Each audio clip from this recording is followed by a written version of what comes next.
and welcome everyone to the War Thunder game. My name is RavenProDesign, and in today's video we will be comparing some aircrafts. Well, no, not the B-24 Liberator. It won't be this aircraft, it will be a Tier 6 fighters aircraft. So, we do have our P-39 N0 Aircobra, P-39Q5 Aircobra, F6F3 Hellcat, from the German line the Bf-109E3, from the Russia comes the Yak-1B, then the British comes with the Spitfire Mark II and the D520, finishing off with the Japanese Ki-61 IB Hien. So that's our competitors for today, for today's video. And I do know that some of you will ask why I didn't put the P-39K1 Aircobra. Well, starting off, his stats are pretty much the same thing as the stats on the P-39N0 Aircobra, with few exceptions. Well, first being the repair cost, it is lowered by much. With the P39N repair cost being on the level of 2,400, well, here is only 972. In case of the armament, well, it is pretty much the same thing. So I didn't see the point to put that one into the lineup, because you will get the idea how to fly this aircraft whenever you will hit level 6 in the American tree. So you will get to know your Aircobra very well, and then you can decide if you do want to put this Tier 6 aircraft into your lineup here, into your Tier 6 lineup with the Soviet Air Force. But now, we did see our competitors, so let's see their stats. And here they are. As for the categories, well, they are exactly the same as for the fighters before. So we do have our burst mass, so DPS, we do have turn time, we do have ammunition per gun, we do have repair cost, rate of climb, and additional armament like bombs, rockets, and all the good stuff like that. So, but we will start as usual with the DPS, so the most interesting category. And right here, the winner is P-39Q with the burst mass of 4.08 kilograms per second, followed by the F6F3 Hellcat with burst mass of 3.64 kilograms per second. Then another Aircobra, the P-39N, with the burst mass of 3.51 kilograms, followed by the Spitfire with the 3.23 kilograms per second. Then goes the Bf-109 with 2.99 kilograms. On the 6th place, the Ki-61 Hien with 2.69 kilograms per second. Then we go the D520 with 2.34 kilograms. And we're finishing off with the Yak-1B with only 1.97 kilograms per second burst mass. So if you do want to get some DPS out there, you do have, well, I do say that the Americans are topping the score in here.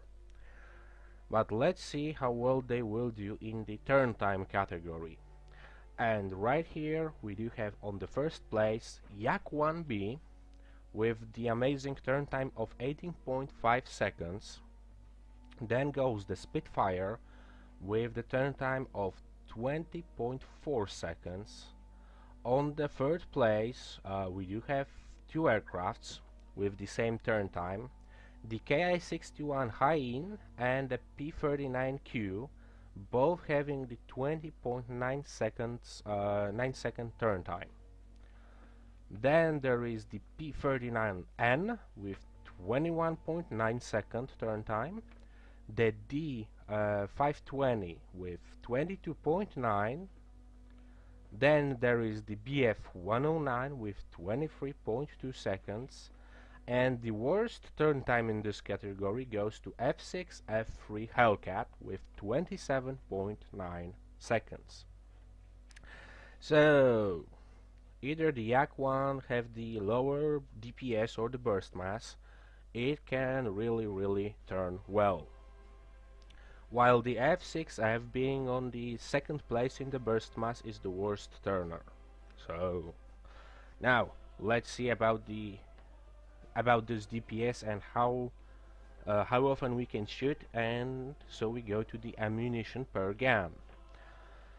And in this category I did prioritize the 12.7 millimeters machine guns over the 7 millimeter machine guns, just by the fact that this is the sustained amount of damage that you can put out to the enemy, rather than counting on lucky critical hits. That's why I did prioritize the 12 millimeter machine guns. And the winner in this category is the Ki-61 Hien with 450 rounds per each of his carabines with the 12 millimeter carabines. Then there is the F6F with 400 ammunition to them. Then there is the P-39N with 750 ammunition for the 7 millimeter machine guns, 200 ammunition for 12 millimeter, and you do get the cannon with the 30 shots in it. Then on the next place, on the fourth place, goes the Yak-1B. Well, that was the pretty easy math here. 200 ammunition for 12 millimeter machine gun and 120 cannon shells in him. Then goes the P-39Q with 175 12 millimeter shells for his carabines, for his machine guns, with 30 ammunition for his cannon.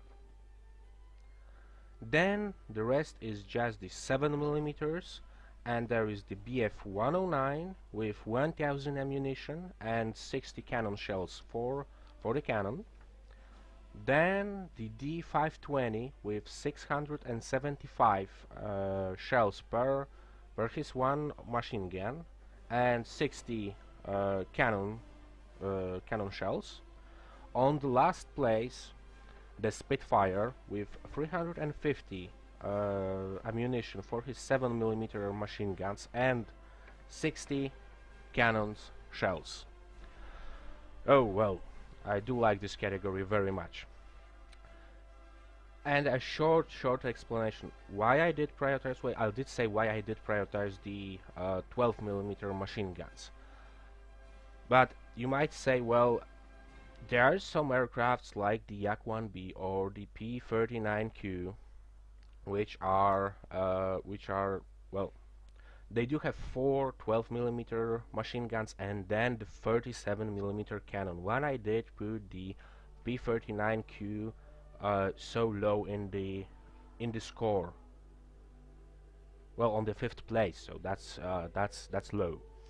Well, starting off, after you shot down the 30 shells, you are pretty much left with the long reload. And I'm not saying if you are buying the crew with the Golden Eagles, training them with the Golden Eagles. I am just saying whenever you are leveling your crew in the ordinary fashion, just playing the game. So at this stage, I would say that you will be on the level of 25 maybe reload speed. So reloading your cannon would be something like 40 seconds. And in this 40 seconds, you are, well, your DPS is going drastically down.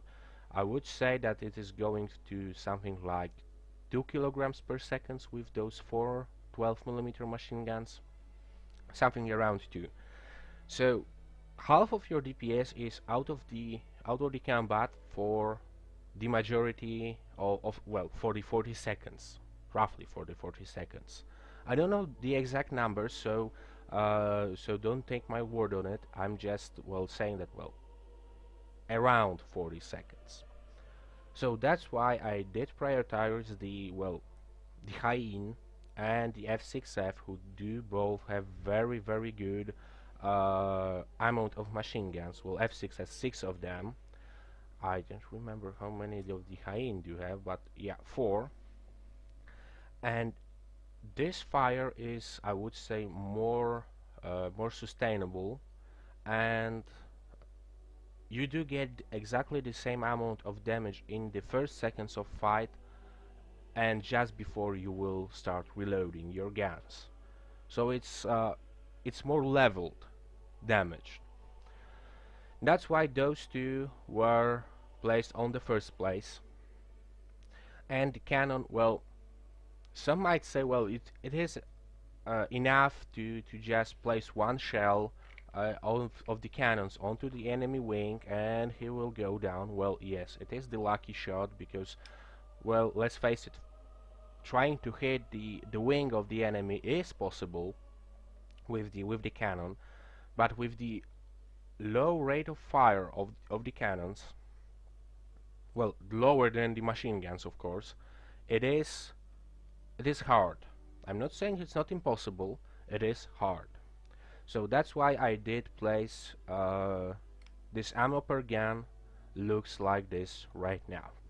But let's go to the repair costs, or maybe the rate of climb. It is more important in the from the tier 6 because you will be facing more and more bombers, long range bombers or high altitude bombers, and it's good to know how well you can get to them and how well you can escape from some dangerous situation whenever you are flying on the lower altitude.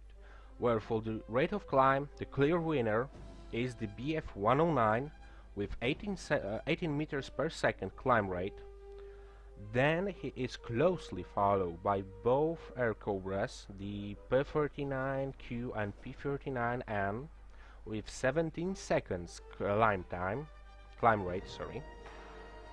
Then we do get the Yak-1B and the Spitfire on the third place, both with the 16 meters per second climb rate.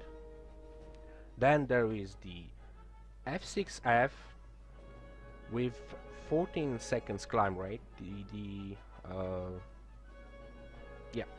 Sorry about that. Ki-61 Hien on the 5th place with 11 meters per second climb rate, and we're finishing off with the D520 with the 10 meters per second climb rate being the worst in this category. Now there will be a repair cost, so how well or how bad we will do in the battle just to pay for our aircraft. And the cheapest aircraft out there is the Yak-1B with the repair cost of 1,116 credits. Then goes the D520 with 1,584 credits. Then there is the BF-109 on the 3rd place with 2,016 credits to repair. Then there is P-39N with 2,412 credits of the repair cost. Then on the 5th place, Ki-61 Hien with 2,844 credits, followed by the P-39Q, 2,916 credits. Then we got our Hellcat, the F6F, on the 7th place with the 3,132 credits. And we're finishing off that is amazing for me, and that is surprise for me, with this Spitfire, who whenever you will be repairing, it's like paying for, well, I would say 5 Yak 1Bs, because its repair cost is 5,400 credits, and I would say it is a bit too much for this aircraft. And you will see in the just in the second, when I do pull up the scores and the winners for the categories, you will see why. Now for the additional armaments present, well, there are only 3 aircrafts in this who did score any points in here, and I will turn off this the comparison table, and I will say it like that. There are 3 aircrafts. There is F6F3, the Hellcat, the BF109, and Yak 1B. The winner in this category is the F6F Hellcat, who is able to carry, I would say, the armament that some bombers would be jealous, or some attacker planes would be jealous, because he can carry either 2 500-kilogram bombs, or 6 rockets, or the combination of both. Well, I am carrying the combination of both because I did find that that is the way to go. You can always drop those bombs anytime you want and regain some maneuverability, and you do have some rockets to just fuck up with the bombers.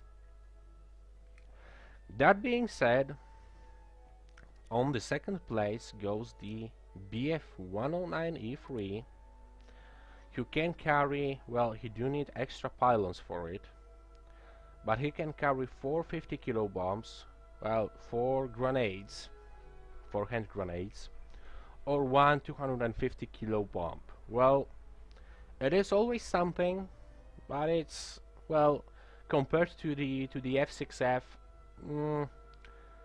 you just want some more. And on the third place there is the Yak 1B, who can carry only 2 hand grenades on his armament, and he do need a pylons for it.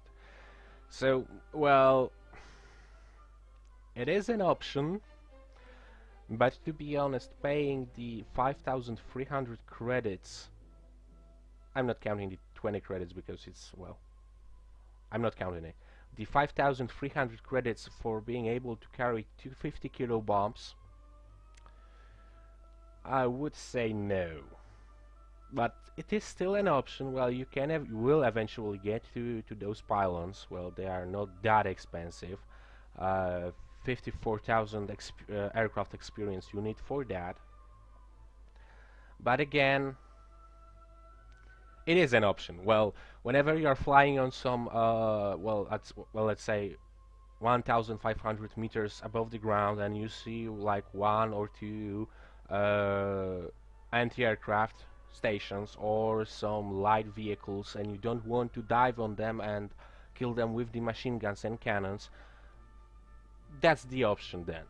You can just lower your nose, get this cursor on the ground and drop those 2 bombs and fly away, thinking, well, why I just did that?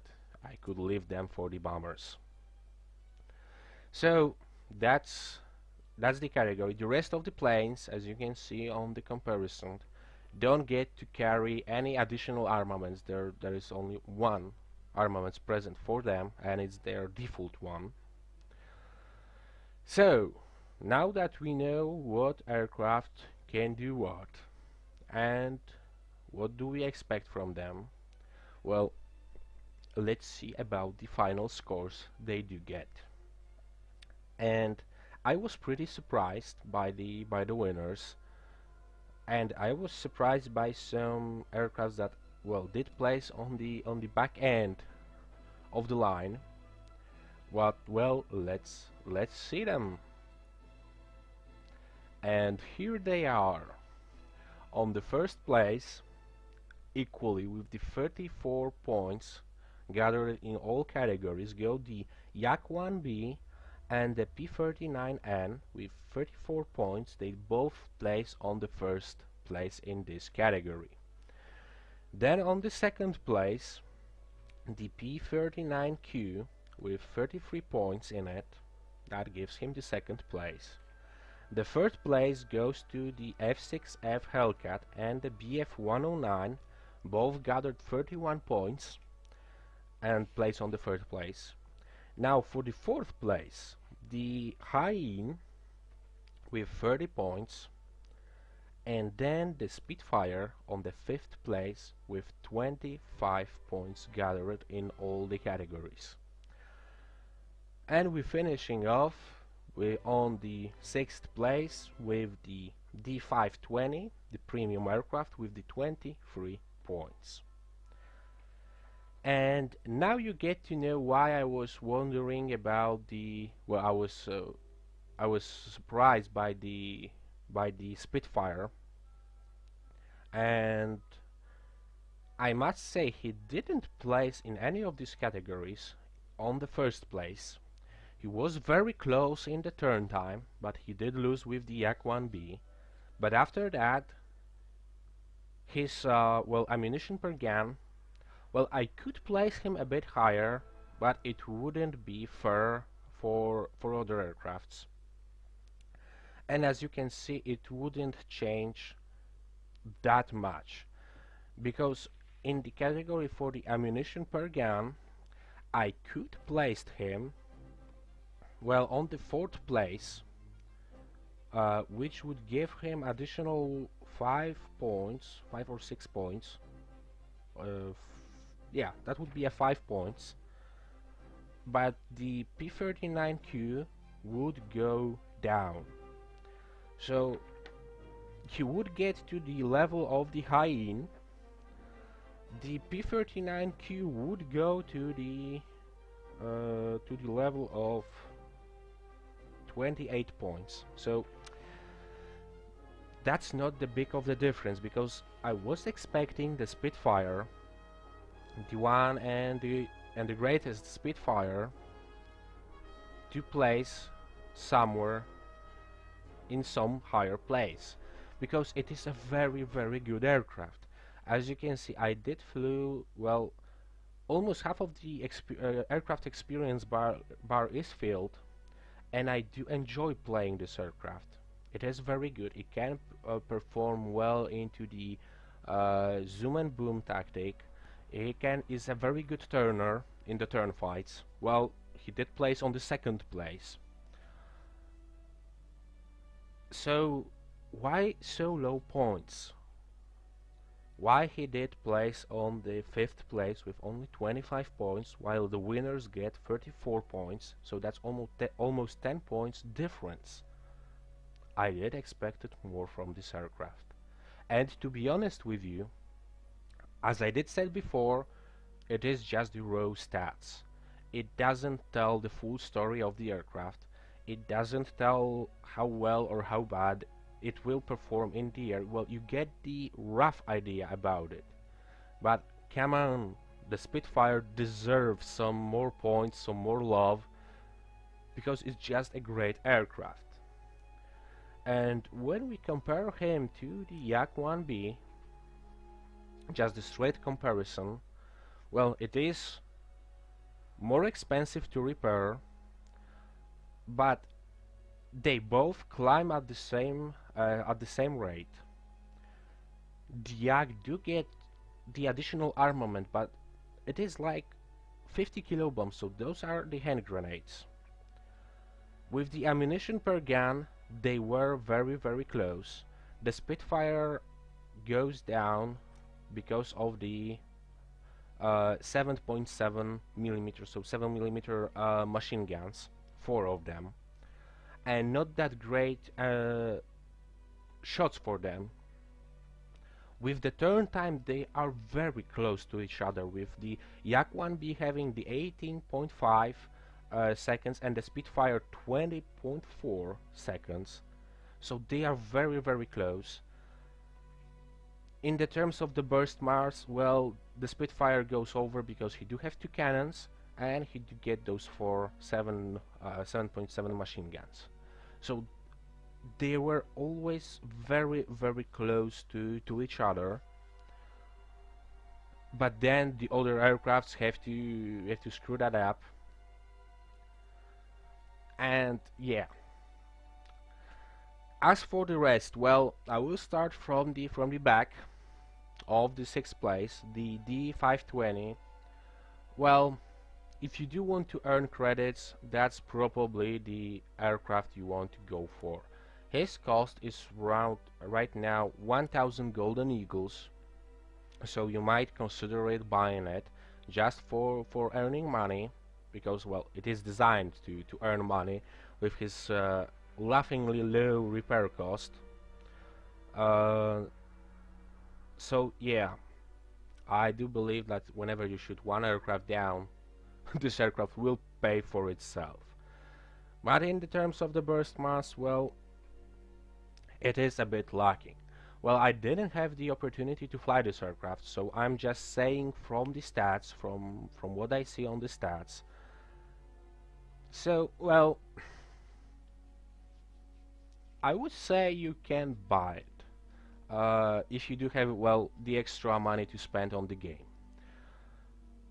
But in the tier 6 comparison of the fighters, well, as you can see, it's not the best aircraft, it's not the aircraft, as was with the tier 4, the Boomerang Mark 1 and Mark 2, and the Henkels from the German line, and the British line, the Boomerangs from the British and the Henkels from the German.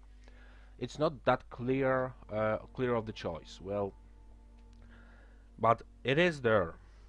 Then on the 5th place, well, the Spitfire, well, as I did said, it is very good aircraft. I did enjoyed playing it very much, and I do like this aircraft very much.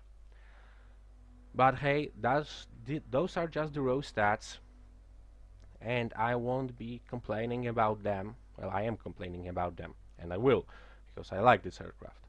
But you need to find the aircraft for your playstyle, and if you do like the turn fights, the British and the Japanese are for you, but the Spitfire deserve a couple of more points. It's just my opinion. Then on the 4th place, the Hien.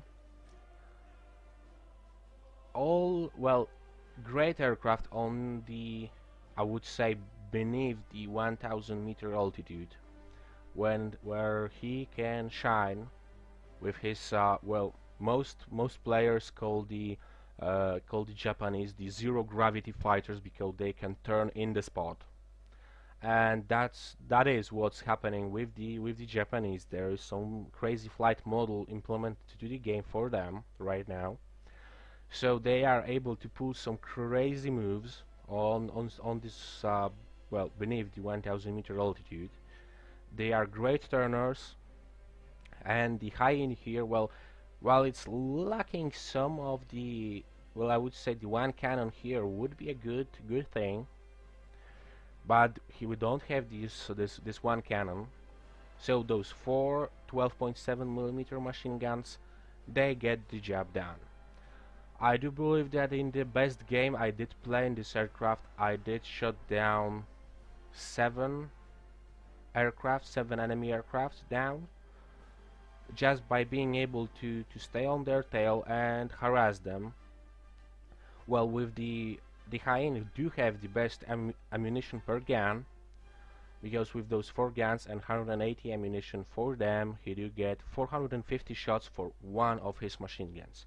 So you can harass the enemy, and this aircraft is very good for it.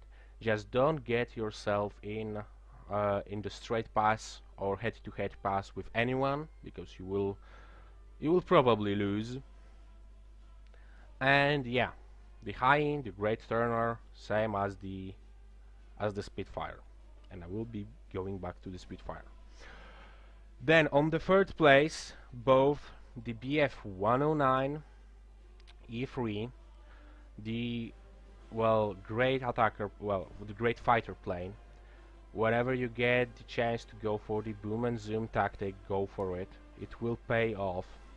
The only thing lacking in here for me is the amount of cannon, well, the cannon shots, because he do only get 60 shots per one of his cannons, and in some situation, I don't know if that's if you can confirm it, or it's just my opinion onto the German cannons, that they are lacking something.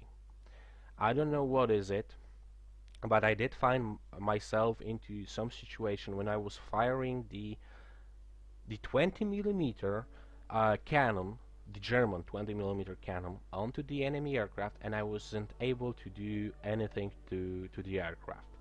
While at the same time, when I was flying the British, I don't know which one was that from the British line, but I believe it was the Typhoon, Tier 13, the Typhoon Mark 1B late, with the, well, 20 millimeter Hispano Mark 1 cannons, 4 of them. I was able to just 1 or 2 shot the enemy aircrafts. So I don't know if there's something going on with the German cannons, and that's go exactly the same for the rest of the German fighters, the Bf 109 F4, 109 F4 Trop, and 109 G2. I do feel like those cannons are, well, upgraded machine guns. But it is only my opinion in that, and I'm probably exaggerating here, and I'm just the unlucky guy who cannot get the jobs, well, the cannons to do their job. But then we go to the American, the F6F Hellcat, and this aircraft is, well, it is very good. You have most options out there to destroy the enemies with the rockets present on the same loadout as the bombs, and not just any bombs, the 500 kilo bombs. That's just amazing. But well, he cannot turn. He can well, I would say he can climb with the 14 seconds climb rate. He don't get that bad repair cost compared to the Spitfire. Well, it is, I would say it is in range of the Bf 109 and the P39Q. It is a bit more expensive to repair because of this additional armament you get on them, but overall it is a very, very good aircraft. And let me just check. Yeah, I did play some games in it. I don't remember the scores because I wasn't playing the American line for a quite time now. I was focusing more on the Russian and my Japanese. So I don't remember any good moments with the Hellcat. But well, it is still there. And we go to our second place, the P39Q version of the Aircobra. Well, I will say exactly the same thing. I will go for the P39N. It is amazingly good sniper aircrafts, just because they do have the cannon mounted on their nose. So, great snipers. They cannot turn, and that's, and I'm telling that you from the fighting, they are crappy turners, very crappy. You can be outturned by, well, I would say the Viewfighter, but his flight model is so broken that it doesn't really matter. But hey, there is the P39Q, a great boom and zoom. When you go from high altitudes, you do place couple of shots because you only have 30 shots for this 37mm cannon. And you get the hell out of there, hoping to reload in time to get back and do some good again. And pretty much the same goes for the P39N. Well, as the reminder, don't suggest that there is the experience bonus of 100%, because I did mounted the talisman on this aircraft. Well, when I was flying it, I did enjoy it very much, so I did decided to put the talisman in it. So that's the 100% more experience comes from. So remember about that. because as you can see, my normal P39Q don't have this 1% experience bonus. So just keep that in mind, that I did bought the talisman for the P39N. So just for you, just to remind, just a short reminder. And we're finishing off with the well, I would say great little Russian plane, the Yak-1B. I would say it is a very hard to love aircraft, because you don't get that much of the burst mass, so you don't do that much damage, and you do only get one machine gun and one cannon. It is lacking compared to any other aircraft on the tier 6, on the fighter tier 6. It is lacking very, very much. But what you can do with this aircraft, you cannot do with, well, to this degree with any others, because you can combine the turning and the dogfighting, like the dogfighting with the turns like the British and the Japanese, and also you can combine the boom and zoom of the American and the the German BF-109 and the American the Cobras with the F6F Hellcat. You can do both, so it is as for the maneuvering and as for the playstyle, I would say that this is the most versatile plane in the whole lineup in the old nations, and I do kind of like it.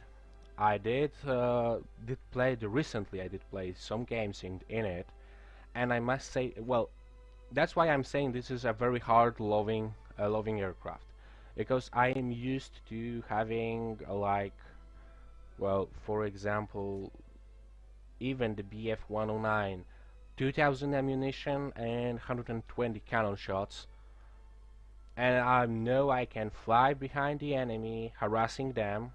Well, maybe not in the BF-109, but I can fly and I can shoot. With this guy, it's more as the sniper, the true sniper, because the Aircobras, they do have the opportunity to put some more shots, and you are not that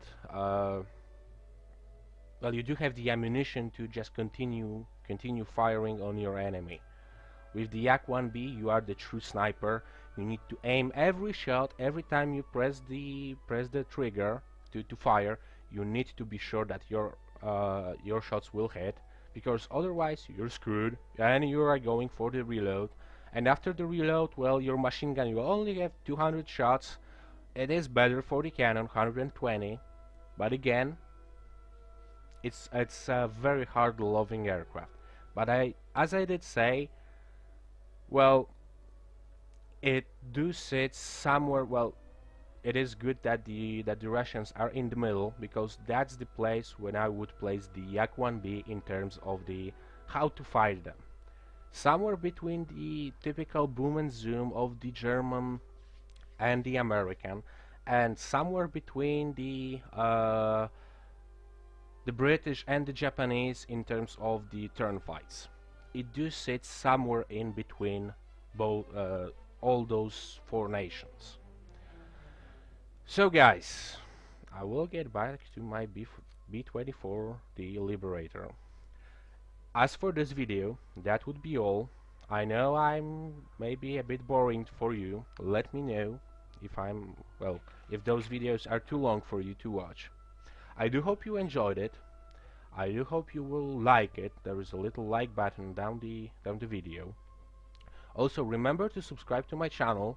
I would really appreciate that. You will be notified whenever I'm releasing the video, and if you are thinking that I'm doing something good, subscribe so you will know about it. Also guys, if you do have any ideas or anything you want me to do, like the certain aircraft review or certain aircraft gameplay, let me know in the comments down below. I will be doing something like that. Well, I will be comparing the different aircrafts, as I did start before day before with the G50 Freccia Series 2 aircraft. It was the first gameplay. So guys, thank you for watching. Thank you for listening to me for the past time. I do hope you enjoyed it. And that would be it for today. I do hope to see you next time. And Iron Rifle out.